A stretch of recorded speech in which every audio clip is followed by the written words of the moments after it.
My esports story is that I was a gamer all my life. I played Halo 3. I went to like MLG Anaheim. I did really poorly, but I wanted to be a competitive gamer. I've always loved video games. In college, I switched to PC gaming. I started playing StarCraft. I got up to Diamond. I started playing League of Legends. I got up to High Diamond. At the time, there wasn't actually like diamonds. I got up to like 2200 elo, which was very good. I was a support main, which made it a little bit easier, but I got to 2200. And I thought, you know what? I'm going to be a professional League of Legends player. And so I grinded and I grinded. And I found a team at my college, Arizona State University. And I played with them. And on that team was Atrioc. And here's the crazy thing. We were pretty good. And we started winning tournaments. We actually won the Ivy Law Collegiate Championship, which gave us a chance to go to IPL 6. Now, at the time, IPL 6 was the most prestigious League of Legends tournament in the world. IPL 4 and 5 were hype as shit. If anyone went to IPL 5 at the Cosmopolitan in Vegas, I went to both 4 and 5. Insane tournaments. My favorite esports tournaments of all time.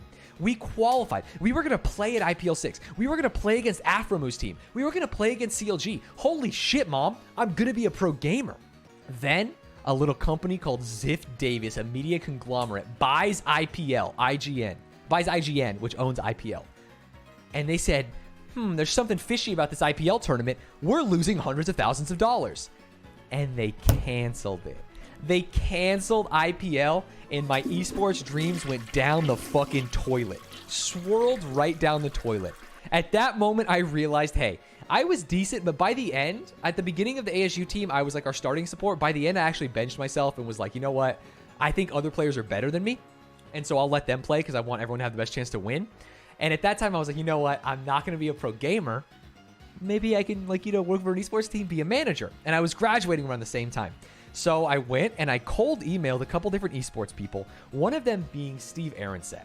So Steve Aronset, if you know him, is a co-owner and co-CEO of Team Liquid now. At the time, he had just retired from being a player on Team Curse, and he had bought Team Curse for a very small amount of money. And I emailed him and I said, hey, Steve, I'm about to graduate from Arizona State with a political science degree. You know me because at the time I scrimmed Curse Academy a couple times when I was on ASU. I've scrimmed your academy team a few times. I won Ivy Law. I'm a big League of Legends player. I'm very good, 2200 elo. I want to work for your org. And he said, hey, this is perfect timing. We need an account manager. Talk to this guy, Don Boyce. And I talked to Don Boyce, and Don is underwater in terms of work. He's drowning, right? And Don talks to me and says, hey, man, and Don now works at Cloud9. He says, you seem like you could do this. You got a chance. Go ahead and do it. And for the next week, I was a project manager at Team Curse. Wow. I was managing our Worlds of Warplanes account, or World of War Games, whatever it was. I did some stuff with Quest Nutrition. I was crushing it. A week in, Steve calls me up on Skype. And at this time, esports was only run on Skype. And he calls me and he goes, hey, Nathan, how you doing? I'm doing good. I'm sitting in my apartment. Rochelle's still in college. I'm just chilling. I'm working in esports, living the dream. And he goes, hey, you're smarter than I thought you would be. And he says, like, verbatim, people in esports are usually dumb as shit. And I go, hey, thanks. Like, okay, so he thought I was going to be dumb as shit. And he says, you're pretty smart. How would you like to be the director of esports for Team Curse? And I go, oh, People Pog, holy shit, this is what I've always wanted. And then I think, but wait, Steve, we already have a director of esports. And he goes, oh, yeah, I know. Well, if you want the job, you have to call him up and you have to tell him that, like, he's fired. And they go, ooh, no, but I really want the job. And so I hang up and I think, like, oh, this must be what business is like. This is my first grocery store job. I had worked at grocery store, like basic retail before this. And so I call up this guy, I won't say his name, and I say, hey, man, I've got some bad news. And he goes, okay, because I'm just an account manager. And I go, hey, I just talked to Steve. He wanted me to tell you it's not really working, and you're let go. And I have a soft heart, and he's like, oh, can I stay on in a different position? And I actually tell him yes, he can stay on as like a team manager. And I kind of a weird thing. Weird things happened that day. So I did. I took his job, but he stayed on. And then I was the director of esports at Curse for a year. And it was so sick. I brought on our Infinite Crisis team. I helped us bring in Piglet from Korea. Piglet, a world champion League of Legends player, to the US. We were not in LCS at the time. By the end of my time there, we were in LCS. I was there for the merger with Team Liquid. And maybe my favorite time there was going to BlizzCon with Steve. Did they pay me? Yeah, they paid me well. Curse paid me extremely well. I went to BlizzCon with Steve, and they were having the Hearthstone Championship, and Firebat wins, and Steve looks at me and he goes, hey, go sign Firebat tonight. And that's where, maybe you guys have heard this story before, buy high and sell low esports style comes from. Esports stock market as a segment comes from that moment where Steve watched Firebat win the Hearthstone World Championship and said, hey, go sign him. Lightning's going to strike twice, brother. And so I worked at Curse. We transitioned to Team Liquid. At the time, there was already a director of esports at Team Liquid. And so my role, Steve kind of let me go back into sales, which I was doing before. So I was just like a sales manager at Team Liquid. I decided that wasn't for me, and I really wanted to get more traditional experience. So I applied for a job at Curse Media. Now, Curse Media, I was on Team Curse. Curse Media is different. Curse Media sells ads. They owned and operated about 50 esports websites. They ran the ads on them. And so I joined Curse. I got the job. I moved up to San Francisco. And what I did was I made PowerPoint decks to help the salespeople at Curse sell ads on Curse Media. And I learned a ton about business. I did that for a while. I lived in a studio apartment with my 2 cats and Rochelle up in San Francisco. And then where did I go after Curse? Curse got bought by Twitch, and it kind of got weird, champ. At the end of the time in that office, there was like 5 of us there. Everyone got laid off besides me and like 5 people. And we were just sitting in the office playing Magic the Gathering and Rainbow Six all day.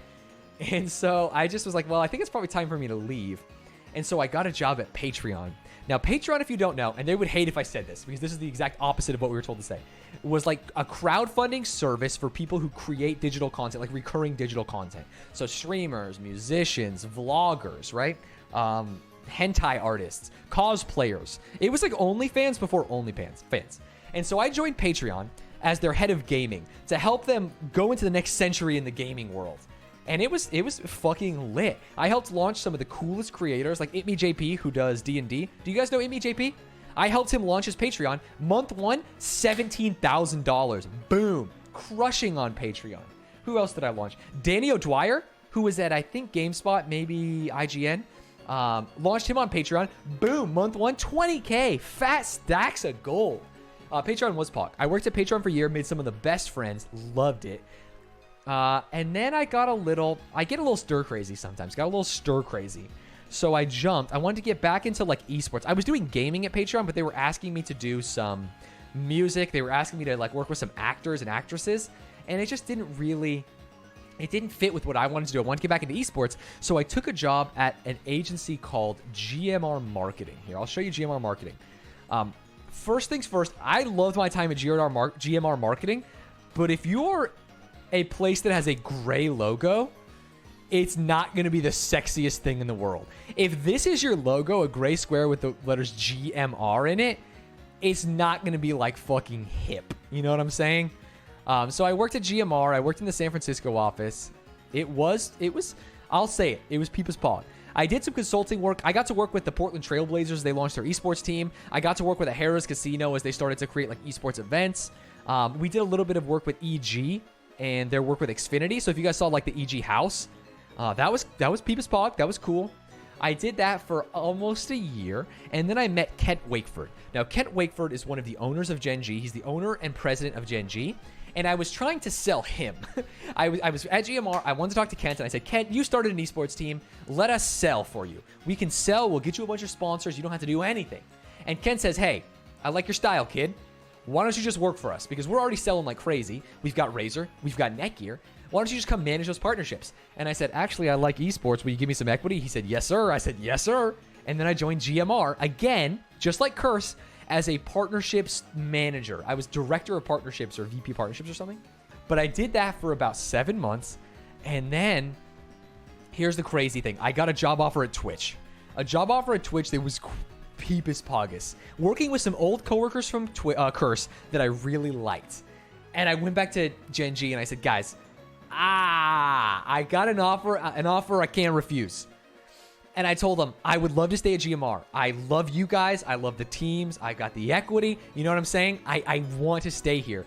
But it's financially imprudent for me to stay here, and I'm not doing exactly what I love. I said I will stay here under new financial terms, and if I can run the esports teams. I want to start our esports teams in the West, starting with Fortnite.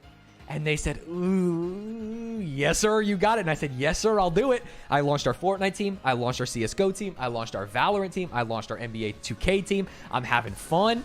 I have my coworkers I love. I go into the office. Everyone respects each other. It's a fun, vibrant workplace.